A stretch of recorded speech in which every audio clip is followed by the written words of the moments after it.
Hello. It is me again. Hello. Okay. Whatever. It's gonna have to work. Yeah, I just finished my first day back at work after being gone for a month. So that was cool that I did it. Sweet. And I didn't have a panic attack and die or anything embarrassing. In fact, I did a really good job and everything was fine. But here I am sitting in my car at my house now, and I am just so angry in general at my therapist, to be honest. I'm not gonna go into it because I just don't want to, and but I will go into the podcast, talk about the podcast, which I will put a link in the description to the podcast. I think it's called OCD Stories, and this is with Michael J. Greenberg, and talks about pure OCD, which is what I have, which has to do with obsessions only. I say only just because the compulsion in that type of OCD is the obsession. So with normal OCD, for those of you who don't know how the brain kind of works is, let's say I have a really big fear, and that is contamination. I am so scared that if I am not clean, that I will get sick and I'll die, and I'll leave my family alone because I'll be dead. And so I have this fear that if dirt touches me, I'm going to die, is basically how that works. So dirt touches you, the thought that comes into your head is, oh, I have dirt on me. The obsession is, I have dirt on me and I'm gonna die, and this over and over again, I have dirt on me and I'm gonna die. And then the compulsion is to wash your hands 10 times or something. So that's where things like hand washing and light switch flipping comes in, and things like that. It's that's the compulsion part. So if you have pure OCD, it means that the compulsion is rumination. So let's say, so for me, one of my biggest fears is that if I stay in the present moment, I don't know if this example will work very well, but I'm going to try. If I stay in the present moment, then I will be dead. Because if I am now, and life is just a series of nows, then if I go and stay in the present moment, which is now, then it's just like one day I'll wake up and now will be the end of my life. So if I go to the present moment, I will be at the end of my life. Is the thought process there. And so then the rumination, is me thinking about that thought, I can't be in now, and I have to think about this, and I have to think about this, and going over and thinking about everything except for the present moment, because if I'm in the now, then I'm gonna die. And then the compulsion is it's not, because so a normal compulsion would be okay, well, I would have to, make and unmake my bed twice, and then the rumination will go away. Well, with pure O, the compulsion is to keep ruminating. So because I'm so scared that I'm going to die if I get in the present moment, I have to keep ruminating and keep myself. It's almost like I have to keep myself out of the present moment. So that is my experience with pure OCD. And it can look a little bit different for different people.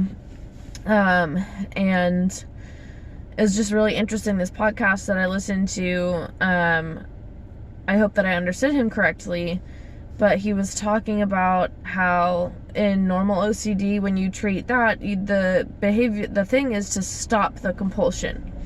So it's like, if you're obsessing that you're like gonna die because you have dirt on you, and the compulsion is to wash your hand 10 times, well, in order to get rid of the like OCD, you do exposure response prevention, which means you don't wash your hands. So you're going crazy in your brain, you're freaking out, and all you want to do is wash your hands, because you think that if you do not wash your hands, you are going to die.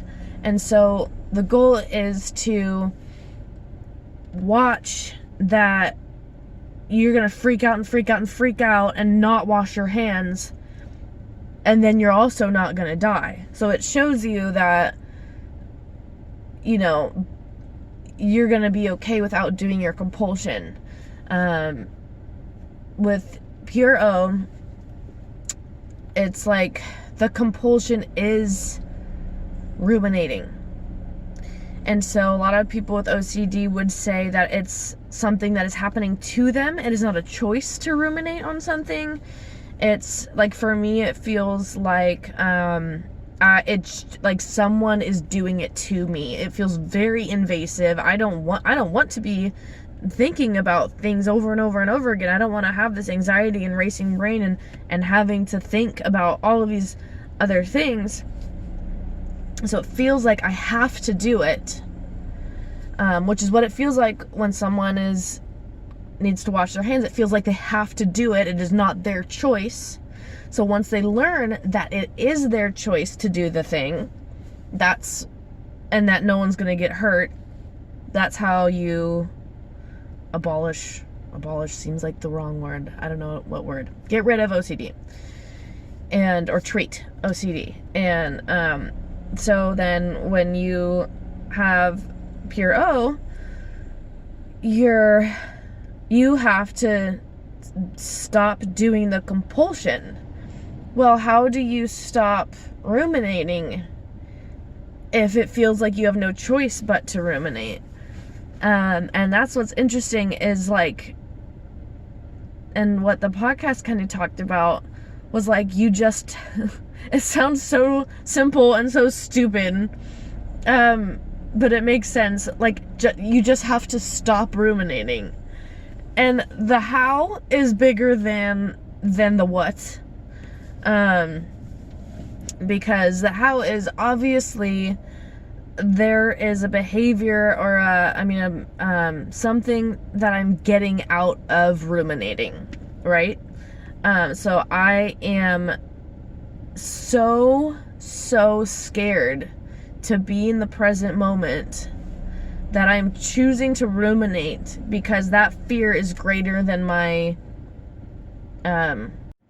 so what I've been looking for is for someone like a therapist to be asking the right questions to help me pick apart my brain and those thought process, because I wish I could do it myself, but I am in the thick of it. Like, I'm in the mess, and I am not able to accurately like see what's going on inside of me, which is why people like therapists exist who have training, because like they are able to ask the correct questions to get to the truth, and to it's teamwork. It's actually like a science, and I just get so frustrated.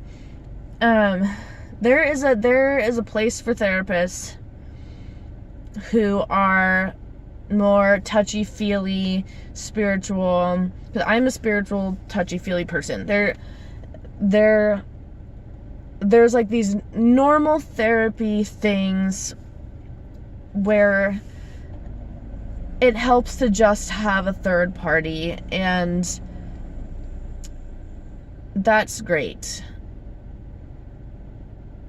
But psychology is like a science, and that, I think that's even controversial, maybe. I don't know. I feel like some people, I watch a lot of Bones, and Bones does not think psychology is a real science, so, and I love her, but she's wrong.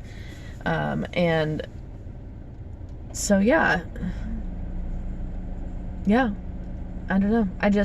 I am feeling hope that there is a way out of this tangled mess that's inside my brain, because there's like evidence-based treatment to get me out of it. Like, it's an actual thing. And if I have to hear another person try to tell me that, like, it's gonna be okay and hang in there and get better, and like it gets better, which is true,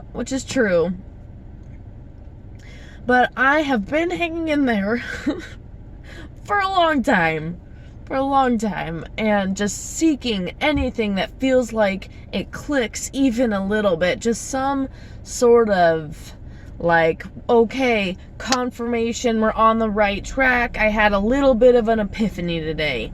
That's what I'm looking for. And I had that through a podcast, and I've been going to therapy for 2 years, since I've been back from treatment, almost a year and a half. And no one's been able to help me. So, I just want anyone out there who's struggling to know that there is hope, and there is a way out, and that if it doesn't feel like it's working, it's not, because I have changed therapists like 3 times, and I keep getting closer and closer, and I don't feel bad for like having a bunch of therapists. Part of me feels like, oh, maybe like I wasn't trying hard enough, or like I was the problem, and like looking back, I think I just will stick, like I'm glad that I was true to what I felt. It wasn't a right fit. It doesn't have to be a right fit. There's no one right therapist, or not every therapist is gonna be good for you. Some of them just don't know what they're doing. Some of them have really good intentions and do know what they're doing, but they're just not on your certain wavelength or your specialty or what you're dealing with. And then there's some people just don't have the schooling. And there is, unfortunately, this is the shittiest part of our healthcare system to me, is that the psychiatrists who've helped me, or psychologists who have helped me the most, have been the most expensive. And I don't like that, but it's true, because it's a science. If you know more, you'll probably do it better.